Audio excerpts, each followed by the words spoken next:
Hello everyone, welcome back to another episode of the Success Academy. I'm Shashan Dias, and in this video, we are going to look at the 5 best strategies that you can follow to get the best possible band scores at the IELTS Reading Test.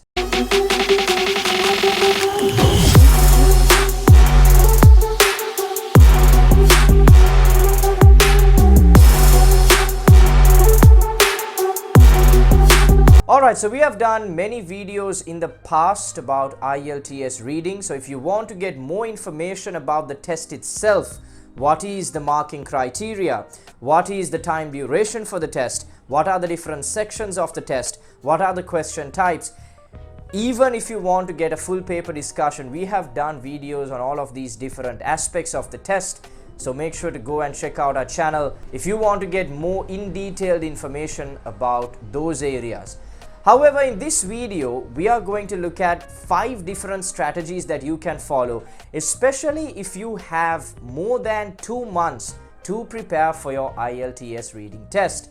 So if some of you are thinking, okay, let me take some time, let me take about 3 to 4 months and start preparing from now itself to get the best possible band score, then this is the video for you. Alright, tip number 1.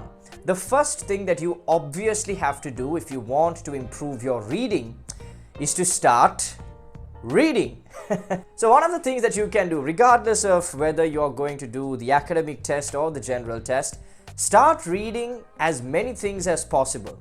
It could be that you go on BBC, you go on the CNN News Network, you go on a site like Al Jazeera, or you start reading Bloomberg. It doesn't matter what you read. You could read your local newspaper, the Sunday Times, the Sunday Observer, or at the very least, instead of going through TikTok or Instagram and watching reels or videos, what you could do is go and look at static posts and start reading their captions. That could be the smallest change that you make to cultivate this habit of reading within you.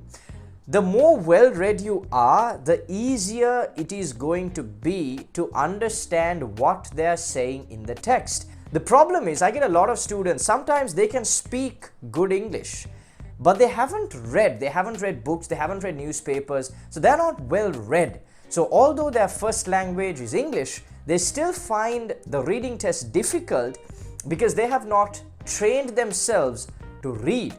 Alright? So it's very important that you cultivate this ability in yourself to read as many things as possible. The more you read, the better you will understand what you're reading. Right? If you just start practicing IELTS test papers, you're not going to get a broad understanding of what you are reading, okay? Because you're just reading what is there in the test. However, if you have done some broad level reading, if you have a bit of general knowledge, because you have read books, you have read newspapers, you have read news sites on the internet, you will be able to understand what you are reading in the IELTS test a lot better, alright? So go and check out news sites like BBC, CNN, Al Jazeera, Bloomberg, or you could check out local newspapers. You could start reading books, alright? You could start reading storybooks, novels, self-help books, anything that you can get your hands on, start reading. That is the first tip, and that is probably the most important tip that I can give you, alright? Tip number 2, summarize what you read. Now, once you have cultivated this ability of reading, the next step that you have to take is to try and summarize what you are reading. By summarizing the information that you read, you are really proving to yourself that, oh, I can understand what I'm reading. Because most people, even if they read something, they might not be able to comprehend or understand everything that they're reading. For example, if you read a page from a storybook, how well are you able to summarize that information and say it to someone else without forgetting all the details, without excluding key information? Alright? So one thing that you can start doing, maybe 2 or 3 weeks into you starting to read, is start reading maybe a passage or a newspaper article and then write a summary of what you read on a book.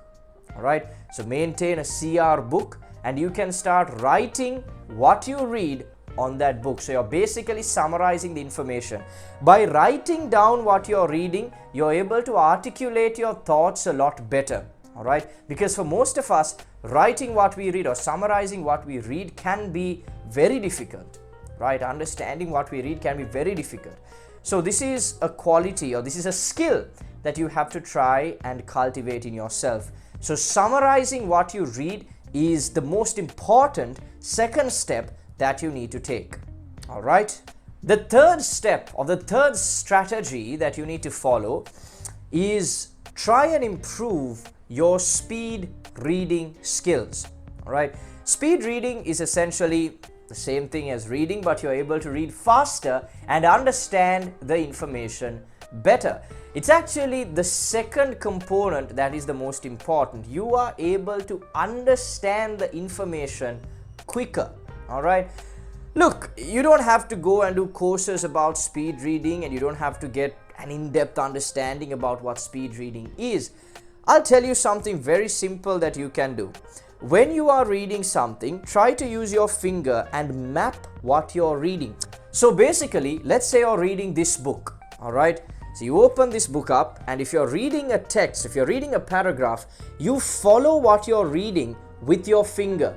So every word that you read, your finger needs to be under it. So what you're doing is essentially you're following your finger and reading. You're mapping out what you're reading. Does that make sense? Now, you might question, what good will this do? Is there even a point to doing this? What's the point? You seem like a kid. You look like a kid when you're using your finger. This is what we tell children to do to improve their reading ability. Now, why do we tell children to do that in the first place? By keeping your finger and tracing where you're reading, you are improving your focus. You're fully aware of what you are doing in that moment. By tracing with your finger, you're paying full attention to what you are reading. Now, this might be a slow process at first. In the beginning, you might still find it difficult to understand what you're reading. But as you keep practicing this again and again and again, you focus your mind to being present in that moment and quickly understand what you are reading. Does that make sense? So try this strategy at home. It's not very difficult to do, especially if you have cultivated the ability to read, and especially if you're summarizing the information that you have read. Just keeping your finger and tracing what you're reading is not going to be something that is difficult for you to do. Even at the IELTS exam, you can still use the cursor to trace or map what you are reading, even if you are doing the computer-based test. All right. So there are so many other strategies that you can develop in order to be a speed reader or to read fast and comprehend the information that you are reading. But this is the most simple thing that you can do that will improve your comprehension within just a couple of days. All right. Tip number 4 is develop your ability to understand the key information in a paragraph. Look, everything you read is not important. You need to be able to understand what key information makes up the gist of the paragraph or the book that you are reading. Being able to identify and map out key words or key phrases, key pieces of information that will help you understand the meaning of the paragraph is extremely important. When we look at the IELTS reading test, we follow 3 strategies: skimming, scanning, and focused reading. Skimming is mainly based off of speed reading. All right, you're able to quickly look at a paragraph and understand the key information that has been said. Scanning solely relies on the identification of key words or key phrases. If you do not know how to identify key words or key phrases in a paragraph, it's going to be very difficult for you to face the IELTS reading test. Therefore, when you're reading a paragraph, when you're reading a book, all right, when you're reading the page of a book, try to underline or highlight the key words, the words that you think are most important to the meaning of what you are reading. Right? So that's tip number 4, being able to identify key words or key phrases that will help you identify or understand the meaning of what you're reading in a better and easier way. Last but certainly not the least, start practicing IELTS reading tests. Look, it doesn't matter if you're doing general or academic. Start practicing with academic test papers. Academic test papers are generally quite difficult, especially for general test takers. If you can get a 33, 34 and above for an academic test, you are golden for the general test, because the general test is a lot easier compared to the academic reading test. Alright, so start practicing with academic reading tests. For academic test takers, I mean, if you are getting above 33, 34, that means you are golden for the test in general.